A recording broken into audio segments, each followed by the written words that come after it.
कितना है, 25 साल है।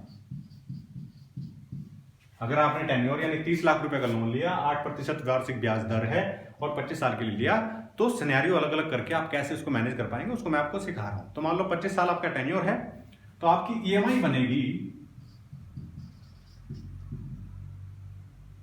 23,155 रुपीज। अब आप कहेंगे ये 23,155 रुपए ही क्यों आया?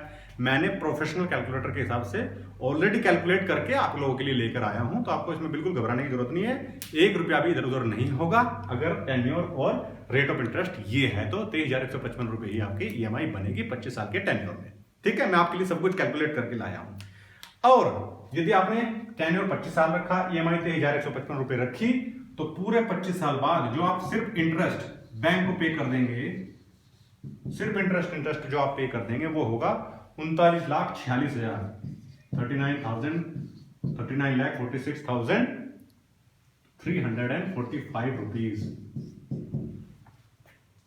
39,46,345 रुपए आप सिर्फ इंटरेस्ट पे कर देंगे बैंक को, और 30 लाख का आपने लोन ले रखा है। तो आपने टोटल बैंक को पूरे टेन्योर के दौरान 69,46,345 रुपए पे कर चुके होंगे। घबरा गए ना? घबराना नहीं है, जब तक मैं साथ हूं आपको कैलकुलेशन के बाद मजा आएगा कि हाँ हम बहुत ही छोटी चीजें ध्यान में रख के इस खर्चे को कैसे बचा सकते हैं। ठीक है, तो पहला सिनेरियो आपके सामने है कि कॉमन आदमी जिसने 30 लाख रुपए का लोन लिया हुआ था, उसके सामने ये कंडीशन आई कि यदि वो झुका तो अपने लोन को चलाता रहता है, तो वो 39 लाख रुपए तो दे देगा इंटरेस्ट, 30 लाख रुपए उसने ले रखा है, तो टोटल 69,46,000 रुपए 25 साल बाद वो बैंक को पे कर देगा, और जिसकी ईएमआई बन के रह जाएगी 23,155 रुपए।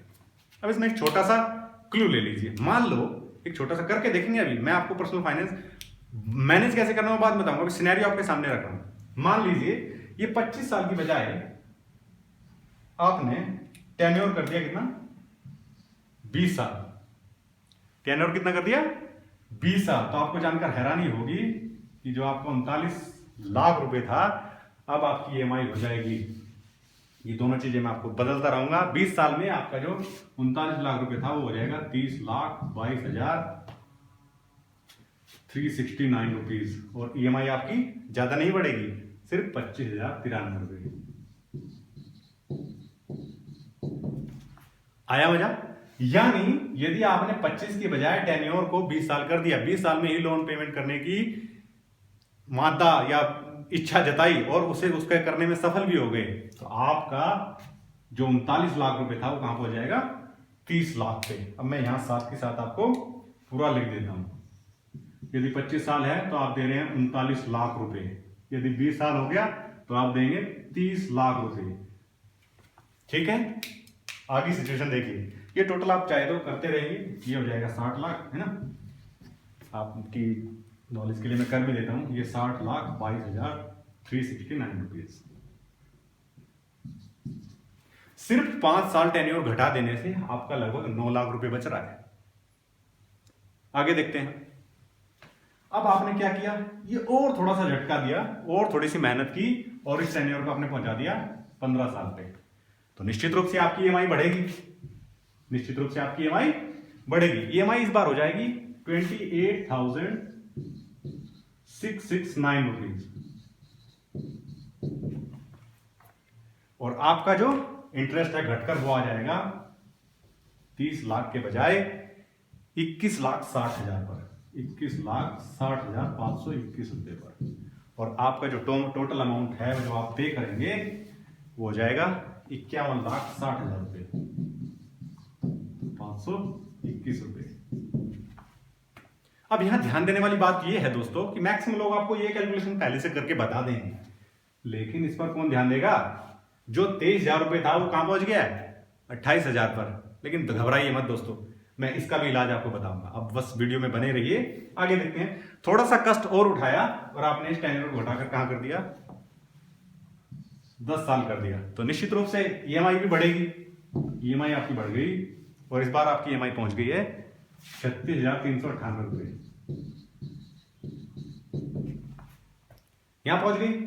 सिंपल सी बात है, मैंने आपको 15 साल वाला लिखा नहीं, 15 साल में आपका जो 21 लाख रुपए, और अब हम 10 साल पे हैं तो 10 साल पे मैं आपको बता दूंगा कैलकुलेट करके तो 10 साल के बाद जब आपने 10 साल कर लिया तो आपका जो इंटरेस्ट है जो आप बैंक को पे करेंगे पूरे इन 10 सालों में वो जाएगा सिर्फ 13,67,793 रुपये। और आपका जो टोटल अमाउंट होगा जो आप बैंक को पे कर चुके होंगे इन 10 सालों के बाद वो होगा 43,67,793 रुपीज। देखा जादू, यहाँ पे आपका सिर्फ कितना रह गया 13 लाख। 39 से आप कहां पहुंच गए 13 पर, तो लगभग 26 लाख रुपए की बचत। जो मैंने आपको वीडियो के शुरू में वादा किया था कि यदि आप पर्सनल फाइनेंस को ठीक से मैनेज करना सीख गए तो आप 25 से 30 लाख रुपए बचा पाएंगे। यहां 26 लाख रुपए आपके बच चुके हैं, लेकिन समस्या अभी भी बाकी है। क्या कि जो 23,155 रुपए था वो पहुंच गया है 36,398 रुपए। यहां पे कितने की लगभग 13,000 रुपए मंथली। पहले ही 23,000 में आपका पर्सनल फाइनेंस गड़बड़ाया हुआ है, आप 13,000 रुपए और कहां से मैनेज कर पाएंगे। लेकिन मेरे साथ बने रहिए, मैं आपको इसका भी इलाज बताऊंगा। तो आपका सिचुएशन समझ में आ गई, सिनेरियो समझ में आ गए कि यदि आप लोन अमाउंट के टेन्योर को जितना ज्यादा शॉर्ट कर देंगे उतना ज्यादा आपका इंटरेस्ट बचेगा। जो 25 साल में 39 लाख रुपए सिर्फ आप इंटरेस्ट पे कर रहे हैं, यदि आपने उसको 10 साल में शॉर्ट कर लिया तो आप सिर्फ 13 लाख रुपए इंटरेस्ट पे करेंगे और इस तरह से आपकी लगभग 26 लाख रुपए की बचत हो जाएगी। आशा करता हूं आपको यहां तक की कहानी पूरी समझ आ गई होगी। एक बार दोहरा देता हूं।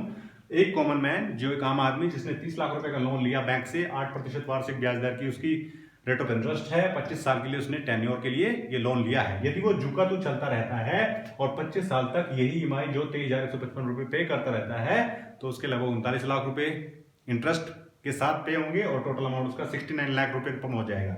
इसी तरह घटा के हमने 20 किया, 15 किया और लास्ट में 10 में पहुंचे, तो यदि उसने शॉर्ट टेन्योर में 10 साल में अपने आप को मैनेज कर लिया तो वो लगभग 26 लाख रुपए बचा पाएगा। यहां तक मैं आपको समझा पाया कि टेन्योर शॉर्ट रखने से आपको ये फायदा हो सकता है। लेकिन मेन समस्या अभी भी है कि 13,000 जो हमारे पैसे बढ़े हैं, ईएमआई बढ़ी है, इसको आप कैसे मैनेज करेंगे। चलिए अगले पार्ट में देखते हैं कि इसको कैसे मैनेज किया जाए। यहां पर मैं मिटा देता हूं।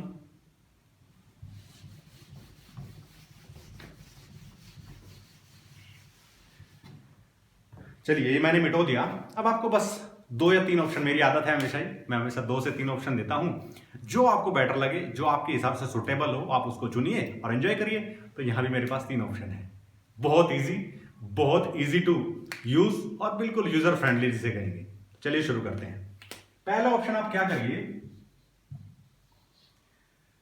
एक साल में कितनी ईएमआई होती है, एक वर्ष में ईएमआई की संख्या कितनी है,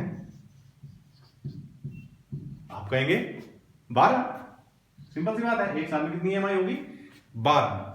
मेरे कहने पर, जी हां मेरे कहने पर आप 12 की बजाय 13 ईएमआई दीजिए। अब आपके मन में क्वेश्चन उठेगा, यार कैसा पागल आदमी है, 12 की बजाय 13 कैसे दे देगा। कुछ नहीं करना है दोस्तों, जो आपका 23,155 रुपए जो 25 साल के टेन्योर में कितना बनना था 23,155 रुपए है, इसको आप 12 से डिवाइड कर दीजिए। 23,155 रुपए को, भैया 13वीं ईएमआई आपने देनी है, इसको 12 से डिवाइड कर दीजिए, यह आएगा लगभग 1930 रुपए। कितना आएगा 1930 रुपए। 1930 रुपए अपने 23,155 में ऐड कर लीजिए। अब आपका अमाउंट बनेगा लगभग 25,080 रुपीज। यदि आपने ऐसा कर लिया, यानी हर साल आप 12 ईएमआई देते थे, 12 की बजाय 13 ईएमआई देती, रखी 12 में ही डिवाइड, वो सिर्फ 1930 रुपए, सिर्फ 1930 रुपए हर महीने। क्या एक 60,000 रुपए कमाने वाले आदमी के लिए 1930 रुपए पर मंथ बचाना कोई मुश्किल काम है? आई थिंक नहीं। तो यदि आपने इसको फॉलो किया तो 1930 रुपए आपने इसमें ऐड कर दिए तो आपके 25,080 रुपए की आपकी ईएमआई बन जाएगी। और आप ये जो लोन अमाउंट है, तो जो लोन का टेन्योर है, जो हमने टारगेट रखा है, वो 25 से घटाकर कहां ले आएंगे 20 साल पर। और यदि आप इस टेन्योर को 25 से 20 साल पर ले आए तो आप बचा पाएंगे लगभग 9 लाख रुपए, क्योंकि जब 39 लाख दे रहे थे अब आप देंगे लगभग 30 लाख। पहला ऑप्शन आपको समझ आ गया, आपको हर साल 12 EMI देने की बजाय 13 EMI का अमाउंट देना है, और उसकी बजाय उसके कारण आपको 1930 रुपए हर महीने की EMI में प्लस कर देने हैं। 1930 रुपए is not a big task, और यदि आपने ऐसा किया तो आपका जो लोन टेन्योर होगा 25 से घटकर कहां जाएगा, 20 साल पर। पहला मैजिक देखा आपने, और आपके 39 जो इंटरेस्ट आप पे करेंगे 39 लाख से घटकर कहां जाएगा, 30 लाख पर। लेकिन टारगेट अभी भी अधूरा है, हमें बचाने हैं 25 लाख रुपए। दूसरा ऑप्शन चेक करते हैं। दूसरे ऑप्शन में आप क्या करिए, यदि आपने दूसरा ऑप्शन देखिए क्या कह रहा है,